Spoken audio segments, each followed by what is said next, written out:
ತುಪ್ಪ ಹಾಕ್ಕೊಂಡು ಗಂಜಿ ಊಟ ಮಾಡಲಿಕ್ಕೆ ಎಂಥ ರುಚಿ ಆಗ್ತದೆ ಗೊತ್ತಾ? ಈ ನೆಲ್ಲಿ ಹಿಂಡಿ ತುಂಬ ಅಪರೂಪ ಇದು. ಅದಕ್ಕೆ ಅಡುಂಗಾಯಿ ಪೌಡರ್ ಮಾಡಬೇಕು ಅಷ್ಟೇ. ಎಲ್ಲವನ್ನು ಸಹ ಎಣ್ಣೆ ಹಾಕದೆ ಬೇರೆ ಬೇರೆ ಹುರಿದಿಟ್ಟುಕೊಳ್ಳೋದು, ಪೌಡರ್ ಮಾಡೋದು ಸುಲಭ ಉಂಟಿದು.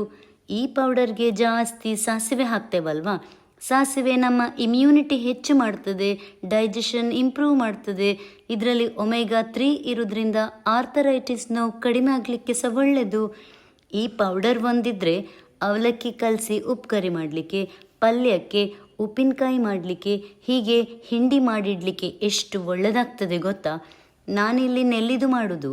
ಹೀಗೆ ಅಂಬಡೆ, ಮಾವಿನಕಾಯಿ, ಬಿಂಬುಳಿದು ಸಹ ಮಾಡ್ಬೋದು. ಊಟಕ್ಕೆ ಸ್ವಲ್ಪ ಹೀಗೆ ನೆಲ್ಲಿ ಹಿಂಡಿ ಇದ್ದರೆ ನಮಗೆ ವಿಟಮಿನ್ ಸಿ ಸಹ ಸಿಗ್ತದೆ, ಬಾಯಿಗೆ ರುಚಿ ಸಹ ಆಗ್ತದೆ. ನಿಮಗೆ ರೆಸಿಪಿ ಕ್ಯಾಪ್ಷನಲ್ಲಿ ಉಂಟು, ಸೇವ್ ಮಾಡಿ ಟ್ರೈ ಮಾಡಿ. ಹೇಗಿತ್ತು ಅಂತ ಕಾಮೆಂಟ್ ಮಾಡ್ತೀರಲ್ವಾ?